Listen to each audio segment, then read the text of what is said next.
must bring civics back. It is an urgent crisis. It's time for us to sit up and pay attention. What is civics? What is civics? Civics is the comprehension and maintenance of this particular Republican democracy. It's running this country. And I want all the history teachers in all the schools in this country to put up a statement on the wall of their classroom that has one single thing to say. We want a more rigorous civic training in how to run this country before it's our turn to run this country.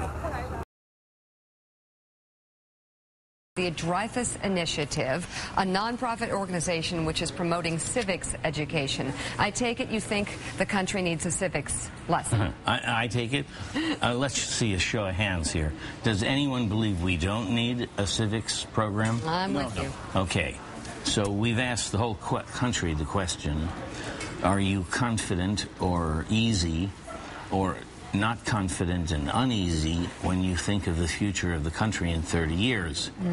And the straw poll answer is 100% uneasy, which is completely ahistorical to America. We've always claimed the future. We owe ourselves and the United States that we will pass off to our children to relearn the tools of reason, logic, clarity, dissent, civility, and debate. And those things are the nonpartisan basis of democracy, and without them, you can kiss this thing goodbye. Richard Dreyfuss. He wants to make sure that voters know how the government actually works before they decide who runs it. You have been very involved in politics, but not just from the standpoint of an activist. Recently, you've really become very focused on the issue of civics and the lack of preparation that many students have coming up in our system. You've gone from what you yourself have called a partisan role to a pre-partisan role, to focus on not so much the outcome of issues, but how do we get there, the process that leads to that. This is the greatest system of governance ever created. It's the only one that requires some involvement of the civic body, the only one. It is the best answer to the question, how can people live together in some sense of decency and freedom and opportunity and mobility? There's never been a better answer than the United States. We don't know that anymore. We don't teach it to our children. We wouldn't know the whys and wherefores of how we got here and why, and we don't teach it. We are a country bound not by any common ancestry, religion, location, people, sect, place. We are bound only by ideas. And if you don't teach those ideas, we are not bound. How do we get there, Richard? How do we get to the place where people, well, let's specifically talk about students, because that's what we have to be worried about. Does the next generation understand what an incredible gift they have when they have citizenship in this country? And how do we get them to appreciate that? It's my opinion, and I went to Oxford for 3 years to study for this, that you have to make people, kids, fall in love with America and fall in love with the America of ideas, because America is the thriller and we are the actualization of what is called the Enlightenment.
I've created a curriculum of how to teach teacher and student, a way for what you learn in civics classes, the values you learn, to get into the culture, and one thing more, even bigger.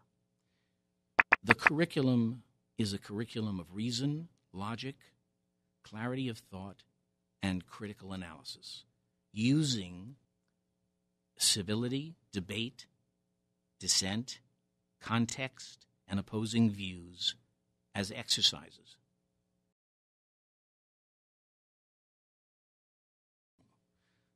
I've created an American history play competition so that in every regional theater of the country, at the end of every season, you do a play about American history and you could win a financial prize of something in the hundreds of thousands of dollars, and that's a good reason for writing a play.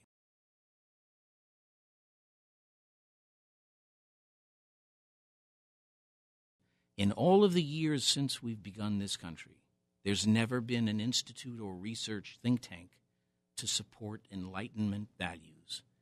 And we now have a relationship with the George Washington family, and we have created out of their retreat in Charleston, West Virginia, an ongoing institute for the study of Enlightenment values, which are the values we learn in the First Amendment to the Bill of Rights: freedom of speech, freedom of expression.